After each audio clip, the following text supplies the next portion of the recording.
Hello, we are live. Welcome to Let's Talk Immigration. I wanted to first remind everyone who is eligible for the diversity visa program that it's tick-tock.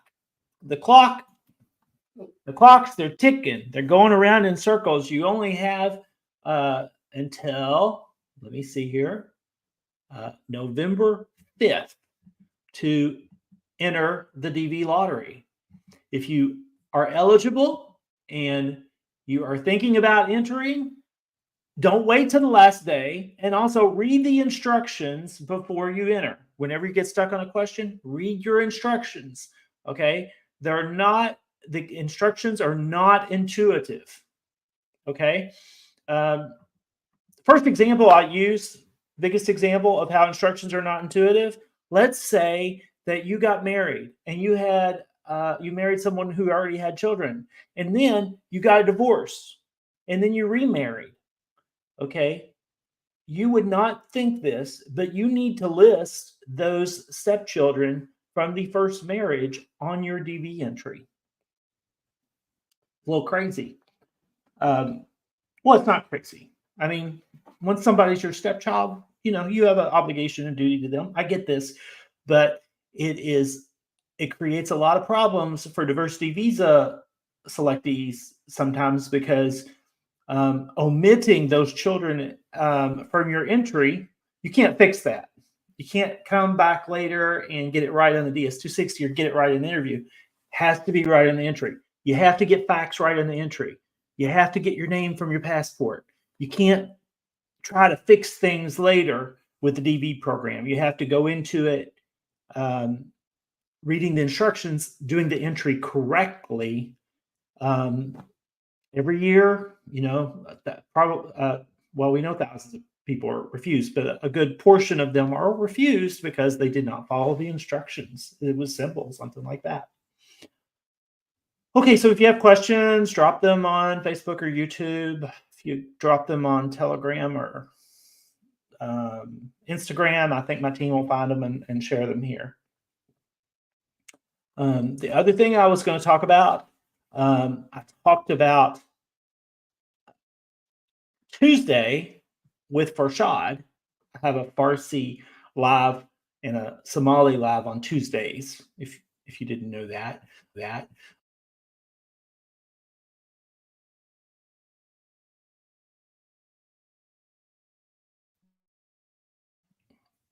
I went mute for a second.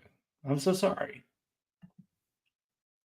Family-based group lawsuits, okay, for Iranian families stuck in AP.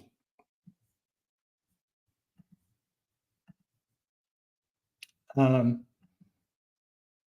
me share my screen so you can see what I'm talking about, because I wanted to give everybody an update on how that stuff's going. So Red Eagle Law has filed 3 large group lawsuits on behalf of Iranian American families who have a visa applicant relative abroad in administrative processing for like over 6 months, a year, 2 years. In Badvapur, I've got 2 visa applicants who have been in AP for 5 years. They attended an interview in 2019. Okay, so if you want to know how bad AP can get, pretty bad. So here's the status of those.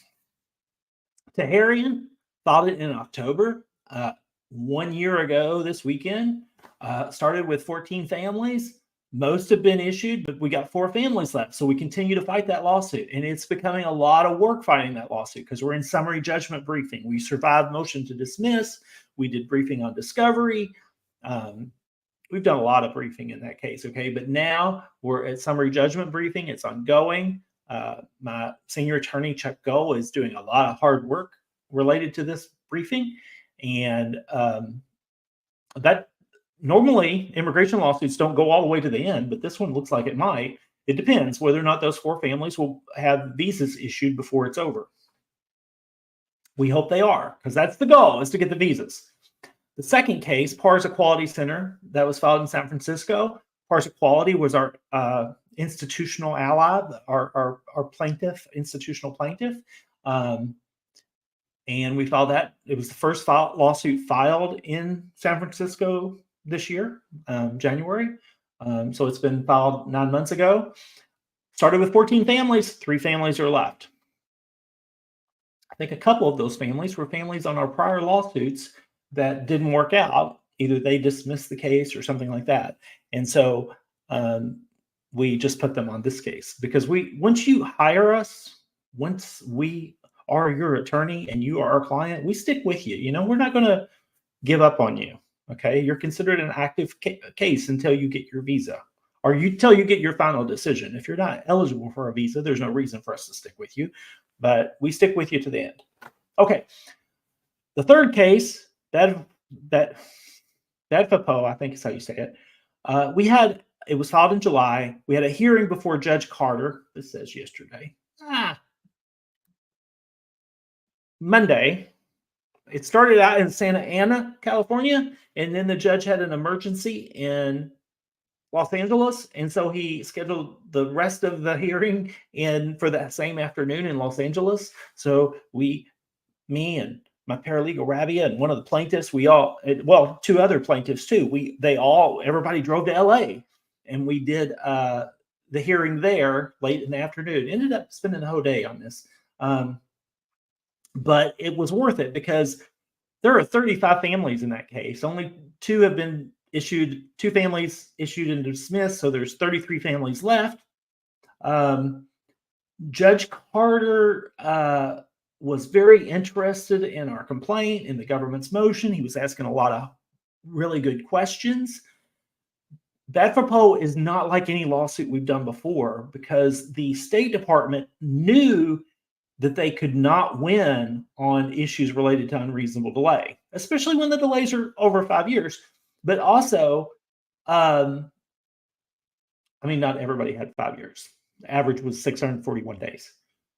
But the other, so Judge Carter has issued an order on this issue before, and it's an order we point to a lot. Okay, it was called the Lee order, L-I, and because of that, they decided to just employ a completely different legal strategy in trying to fight this case. And they're fighting. First, they want to say that our challenge against the DS 5535 scheme should not be brought. You know, we shouldn't have a right to question what the Secretary of State does. Or for those of you who don't know what the DS 5535 scheme is, that is the State Department's decision to prevent the collection of DS 5535 information and responses until after the interview. Many of you may not have thought of it like this, but that's what's causing the delay. If they had collected that information before the interview, with the DS 260, they could have already had all this done by the time of the interview. This is especially true with posts that you have to wait for a long time for an interview, like Ankara or Islamabad or Abu Dhabi. So that's the first thing that they're attacking, are claims on the DS 5535. And the second thing that they're attacking, this is where it gets interesting. They say that this is the improper venue, that this case should not be brought in California because only five of the petitioners are in California. The others are in other states. Well, even if they dismiss these other plaintiffs, those plaintiffs still have that claim there. So they don't make the lawsuit go away, but they do a lot of effort to try to split this lawsuit up.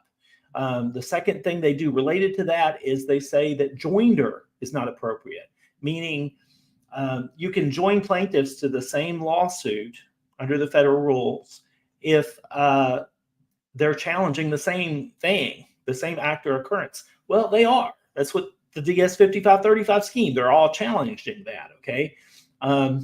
So the State Department's challenging, saying our DS 5535 scheme should be dismissed. There's a challenge should be dismissed. They're saying that it's improper venue for 28 plaintiffs, 28 families, and they're saying that the plaintiffs shouldn't be joined together and it should be separate lawsuits. The funny thing about the separate lawsuit argument, they argue that should happen because the court could collect more fees that way. Well, let me tell you something. Courts are not in existence to make money. That's not what courts are about. Okay, so that's absurd. I think the judge gets that too. And I mean, otherwise, we wouldn't even have apparatus for class actions. And the second thing they argue is that we didn't even try to seek class certification. That's crazy.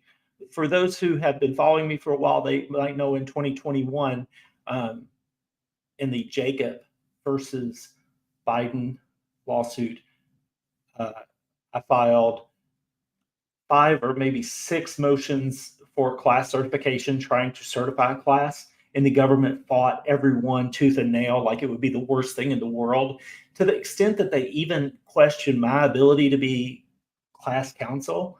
So it's sort of funny now that they're like suggesting it, inviting me to do that.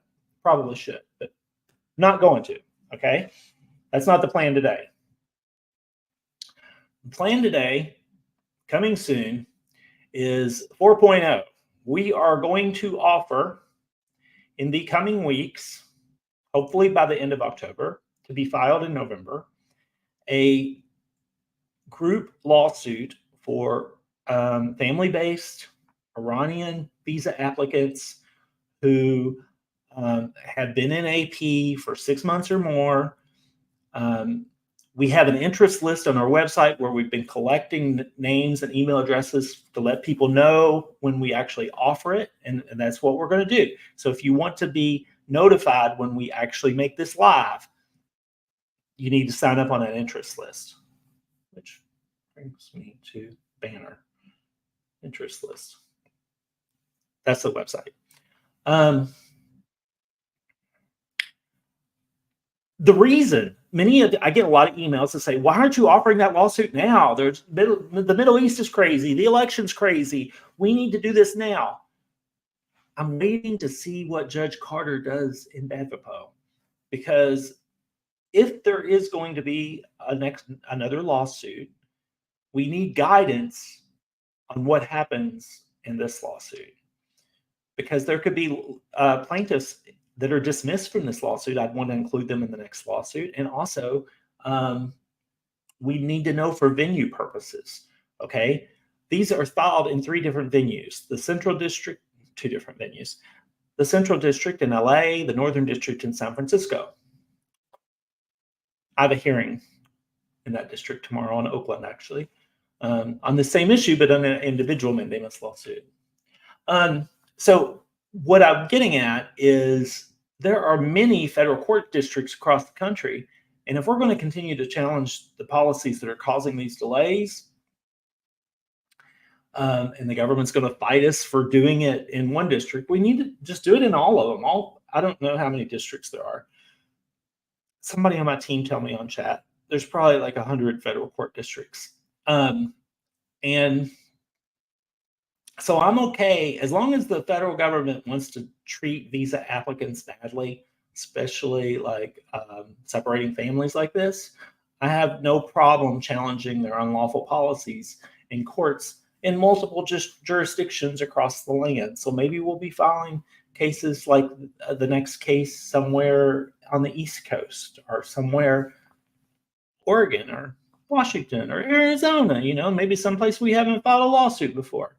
I'm in the process of getting admitted to the district court for the Southern District of Indiana. So maybe we'll file it there. That's where I'm from, by the way. You never know. Maybe they'll give me an advantage for that. I talk like people there, believe it or not. You all think I talk funny. If I'm there, it's normal. People there talk like this. Okay, so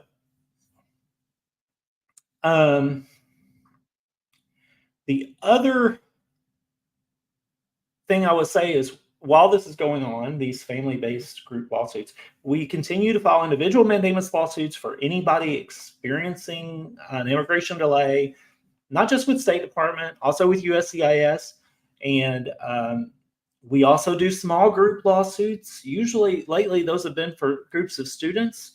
If you're an Iranian student and you attended an interview 9 months ago and you expect that you're going to go to school in January in the spring term, you need to be talking to us right now. Actually, if it was your interview was 6 months ago, I don't care. If January is your plan, you need to be talking to us right now, and we can discuss the benefits, risk related to participating in a small group lawsuit. Okay. Because I think most of you all know there's crazy things going on with the election in the Middle East. Okay. I've got a couple questions here I've missed. So Zubair says 5 years is crazy.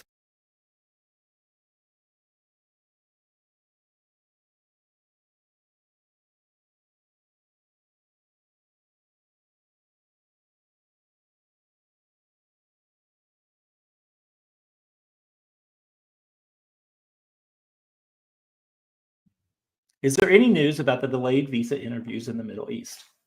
That's a little vague because there's about 40 embassies in the Middle East, I guess. But I think you're probably, I mean, Islamabad, Abu Dhabi, and Ankara are the three worst offenders of that. There's some embassies in Africa that are also have delays for interviews. I don't have news about that. I do file individual mandamus lawsuits for that situation, and I recommend them because if you've been waiting for an interview for a year, I think that's an unreasonable delay. Also, there's always the possibility that that lawsuit could survive after you're scheduled and be used as leverage to make sure that you're not an AP forever. Okay. There's some factors that come into play on whether or not we have success with that. Like our case in Iqbal in the Eastern District of California, that's what's going on. So sometimes we can use lawsuits to get us all the way through to the end. Lots of different factors. Can't do that in certain courts, for example. Okay. Let me turn that banner off. Nobody wants to look at that banner. Okay. I've got some frequently asked questions that my team wanted me to talk about today because we keep getting them. Can K1 and student applicants who are applying for non-immigrant visas, but they're in AP, can they enter the diversity visa lottery? Or will that be a problem with existing non-immigrant application? It's a really good question because your burden with a non-immigrant visa application like B1, B2, or F1, J1, or K1 is, well, K1's a little hybrid, but the burden is proving that you do not have immigrant intent, right? And the question is based on the idea, would entering the lottery cause the State Department to believe you have immigrant intent? My belief is no. Okay. I cannot tell you with 100% certainty that the State Department does not consider a DV entry, but I can tell you, based upon anecdotal evidence of representing thousands of clients in a short amount of time, that I don't see non-immigrant visa applicants turned down for that reason. Like when they're turned down, when they're I see people that enter the DV were former DV winners turned down for 214B, but usually there's a big component there about immigrant intent. Like the consular officer has to believe, no matter what your situation is, consular officer has to believe you're credible and that you do not have intent to overstay the visa.